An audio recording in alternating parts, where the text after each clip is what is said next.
안녕하세요. 네, 잘 있었어요? 예, 오늘 이렇게 귀한 시간 내주셔서 정말 감사드리고요. 예, 선생님의 많은 가르침을 받으려고 왔습니다. 뭐.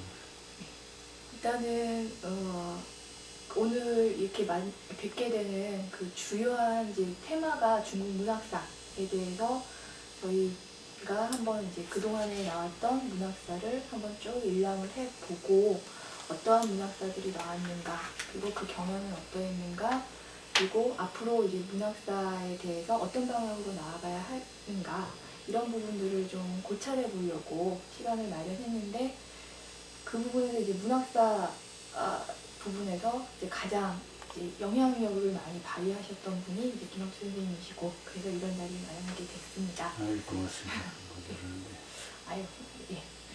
그래서 일단은 그냥 뭐 편하게 이야기를 좀 시작을 해보려고요.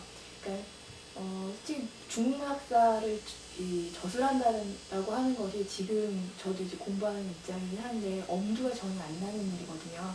이제 선생님께서는 이제 그동안 거의 평생을 이제 중국 문학사 이제 저술하시는데 이제 많은 이제 공력을 들이셨단 말이에요. 그런 부분들을 이제 시작하게 된 동기부터 이제 얘기를 좀 해봤으면 좋겠어요. 그래서 그 시작하는 동기에 이제 많은 사람들이 그런 얘기들 많이 하거든요. 어떻게 이게 딴 나라도 아니고 중국에 관해서 관심을 많이 갖게 됐는가. 특히 어떤 뭐 철학이나 뭐 이런 부분들도 아니고 문학 부분에 많이 관심을 갖게 됐는가라고 하는 질문들을 많이 받아보셨을 것 같아요. 그래서 중국 문학을 택하시게 된 동기나 뭐 이런 것들이 특별한 어떤 계기가 있었다면 좀 말씀을 해주시면 부탁드릴게요. 네, 우선 그 중국 문학을 전공하게 된 동기랄까, 그런 건 아주 단순해요. 옛날에 내가 한국 전쟁 때 학도병으로 약간 한 반년 동안 종군을 했거든. 그때 중국군이 내려왔을 때예요. 그래서 이제 일선에 일선에 있으면서 중공군들을 접하면서 중국에 대한 중요성, 그때는 중국이 일종의 아주 굉장한 압력으로 우리에게 다가왔으니까, 우리나라에 쳐들어왔으니까 말이에요. 그러니까 그런 걸 느끼고 중국에 대한 관심, 이런 거를 이제 갖게 됐었고, 아마 그게 제일 큰 그 동기였던 것 같아요. 그런데 중국에 관한 이제 학과로서 서울대학을 보니까 중국 문학과가 유일하게 전국에 하나 딱 있기 때문에 이제 그 과를 선택했었는데, 근데 이제 들어가 보니까 그 사변 직후라면서 공부할 여건도 안 되고, 그래서 실상 공부는 못했어요. 서울대학에서 제대로. 교수도 우리가 들어갔을 때는 차상원 선생님 한 분밖에 없었고, 그러니까 몇 회 때 그게 52년도인데 52년도에 입학해서 56년에 졸업했었는데, 하여튼 그러니까 제대로 이제 공부를 안 했는데, 그래도 이제 다행히 그때 졸업을 하고 난 다음에 대만 정부에서 말이죠, 국비 장학생을 초청했어요. 한국에.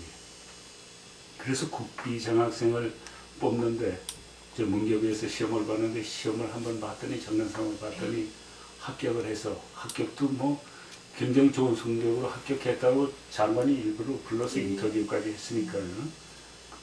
그래서 뭐 장관이 뭐 너 공부하는 동안 문제 있으면 다 하여튼 돌봐준다는 정도로 성적 좋다고 말이죠.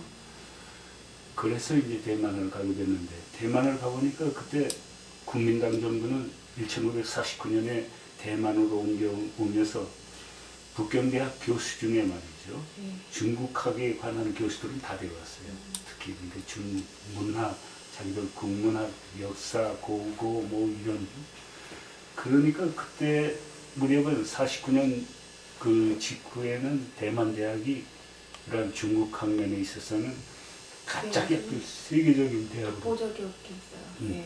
그래가지고 내가 가서 이제 강의를 듣고 공부한 선생님들은 전부가 대만 대학 계시던 교수들 강의는 하나도 안 들었어요.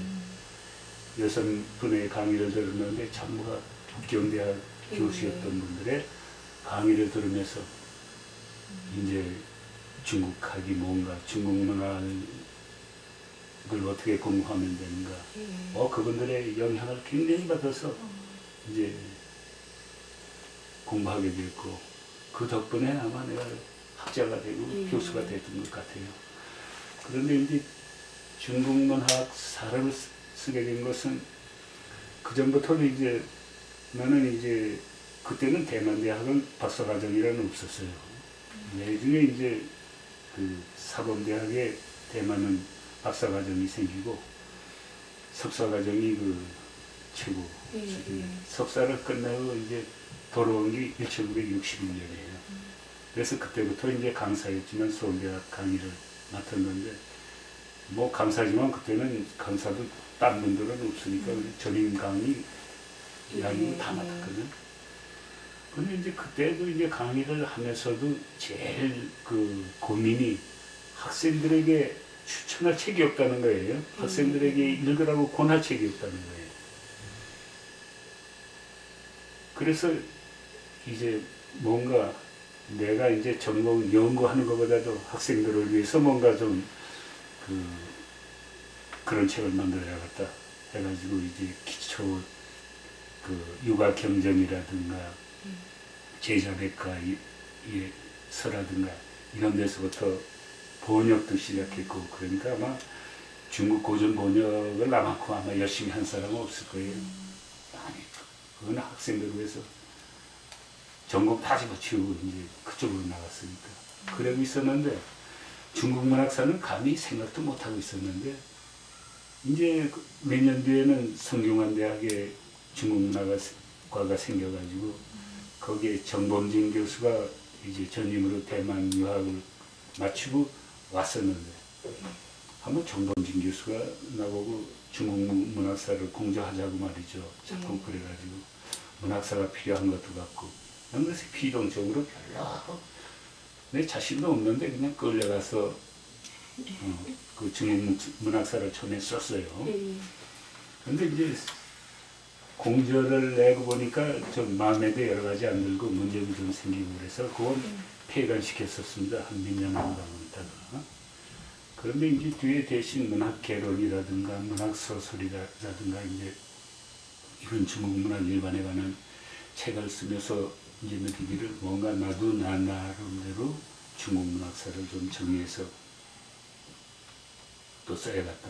그리고 우리나라를 대표할 만한 그런 중국 문학사도 써야겠다. 이런 생각이 들게 돼서 말이죠. 중국 문학사 집필을 하게 된 거죠. 그래서 이제 뭐 한 공조가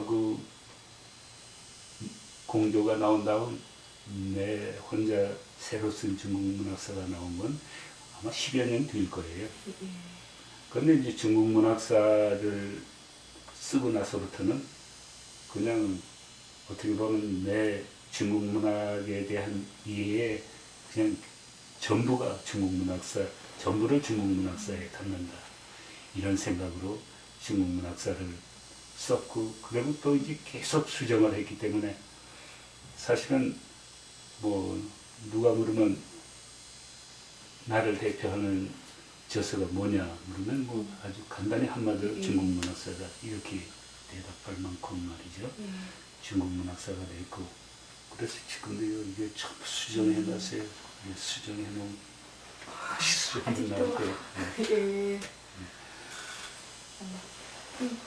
그래도 혼자서 이렇게 중국 문학사를 하시겠다는 생각을 하시는 게 그렇게 쉽지는 않겠다는 생각이 들거든요. 또 그 문학사 저술 하는데 도움이 됐던, 뭐 예를 들면 저희 이 유학들은요, 그러니까 스터디를 같이 한다거나 뭐 아니면 선생님을 쫓아다니면서 이렇게 뭐 가르침을 많이 받는다거나 아니면 그런 쪽으로 해결을 많이 하고 있거든요. 선생님